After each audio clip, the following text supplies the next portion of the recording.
Hello everyone, TPR একাডেমিতে সবাইকে স্বাগত জানাই। দেখো, আজকের এই ভিডিওটি কিন্তু খুবই গুরুত্বপূর্ণ ভিডিও হতে চলেছে। কারণ আমি তোমাদের সাথে কয়েকটা কথা আলোচনা করব, খুবই গুরুত্বপূর্ণ। ইদানিংকালে অনেক ইউটিউব চ্যানেল থেকে বলা হচ্ছে যে তোমরা ৫-১০ হাজার বা ২০-২৫ হাজার টাকা দিয়ে তোমরা প্রাইভেট কলেজে ভর্তি হয়ে যাও, অর্থাৎ পলিটেকনিকের ফার্স্ট ইয়ার এবং পলিটেকনিকের সেকেন্ড ইয়ারে। আমি তোমাদের জানাবো, এখন তোমাদের অ্যাডমিশন হওয়ার কোনো প্রয়োজন নেই। কারণ এবছর গভর্নমেন্ট কলেজে প্রচুর সিট খালি রয়েছে। তো তোমরা ওয়েট করো, গভর্নমেন্টের যখন কাউন্সিলিং শুরু হবে তখন তোমরা কাউন্সিলিং এ বসো, যদি না চান্স পাও তখন ভর্তি হবে। আমি তোমাদের একটা কথা এর আগেও জানিয়েছি এবং এখনো জানাচ্ছি যে এবছর কিন্তু ভালো ভালো ব্রাঞ্চে কিন্তু অনেকগুলো সিট খালি থাকবে।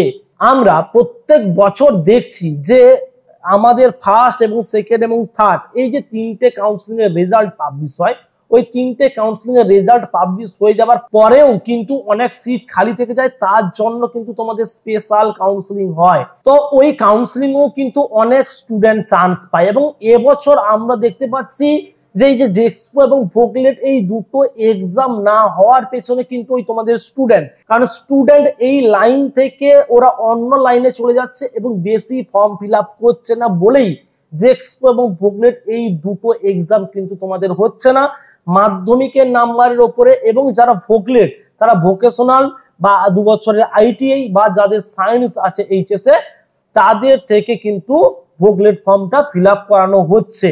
কিন্তু আমি তোমাদের জানাবো, তোমাদের প্রাইভেট কলেজে এখন অ্যাডমিশন হওয়ার কোনো প্রয়োজন নেই। কারণ প্রাইভেট কলেজে তুমি যখন খুশি গিয়ে অ্যাডমিশন নিতে পারবে।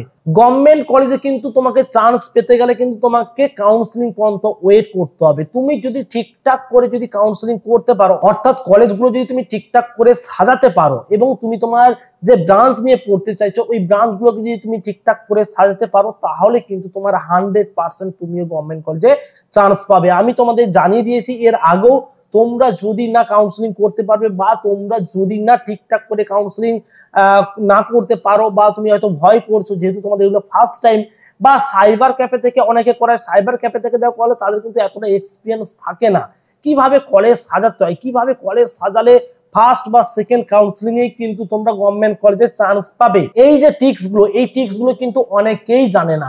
তো আমরা এখান থেকে কিন্তু তোমাদের করিয়ে দেবো, অর্থাৎ টিপিআর একাডেমি থেকে কিন্তু তোমাদের সমস্ত স্টুডেন্টের কিন্তু কাউন্সিলিং করিয়ে দেবো। এই ভিডিও ডেসক্রিপশন বক্স তোমরা চেক করো, সেখানে একটি ফোন নাম্বার দেওয়া আছে। ওই ফোন নাম্বারে তোমরা ফোন করে কিন্তু আমাদের কাছ থেকে কিন্তু তোমরা কাউন্সিলিং করাতে পারো। তো লাস্টে আমি তোমাদের এটাই বলবো যে এখন তোমাদের প্রাইভেট কলেজে অ্যাডমিশন হওয়ার কোনো প্রয়োজন নেই। তোমরা ওয়েট করো, তোমরা গভর্নমেন্ট কলেজে অবশ্যই চান্স পাবে। এবছর তোমরা সবাই চান্স পাবে, ভয় পাওয়ার কোনো কারণ নেই। তোমরা কাউন্সিলিং পর্যন্ত ওয়েট করো, ঠিকঠাক ভাবে কাউন্সিলিং করো। তোমরা যদি না ঠিকঠাক করে কাউন্সিলিং করতে পারো আমাদের সাথে যোগাযোগ করো, আমরা কিন্তু তোমার কাউন্সিলিং করিয়ে দেবো। কিন্তু কেউ এখন প্রাইভেট কলেজে অ্যাডমিশন নেবে না, কারণ যদি টাকা থাকে, যদি তোমার মাইন্ড সেট আপ হয়ে আছে অমুক কলেজে ভর্তি হবো, সেটা আলাদা বিষয়, ঠিক আছে। তোমার যদি টাকা আছে দিয়ে দাও, ভর্তি হয়ে যাও। আমি তাদের কথা কিন্তু এখানে বলছি না। যাদের বাড়িতে 1000 টাকা বা 500 টাকা মানে বিশাল ব্যাপার, আমি তাদের কথাই কিন্তু বলছি। এখানে 25-30 হাজার টাকা বা 50 হাজার টাকা বা 1 লাখ টাকা দিয়ে যাদের কোনো প্রবলেম হবে না তারা অ্যাডমিশন হয়ে যাও, তোমরা যদি চাইছো প্রাইভেট কলেজে ভর্তি হতে। কিন্তু গভর্নমেন্ট কলেজ একটা স্বপ্ন সবার, সার্টিফিকেট একটা দাম আছে। তো গভর্নমেন্ট কলেজে এবছর সবাই চান্স পাবে। তো ওয়েট করতে ক্ষতি কি, ওয়েটটা করো না, দেখো কি হয়, তারপরে নাহলে অ্যাডমিশন হবে।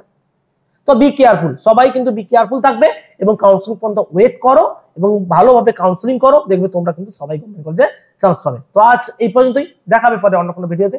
অসংখ্য ধন্যবাদ।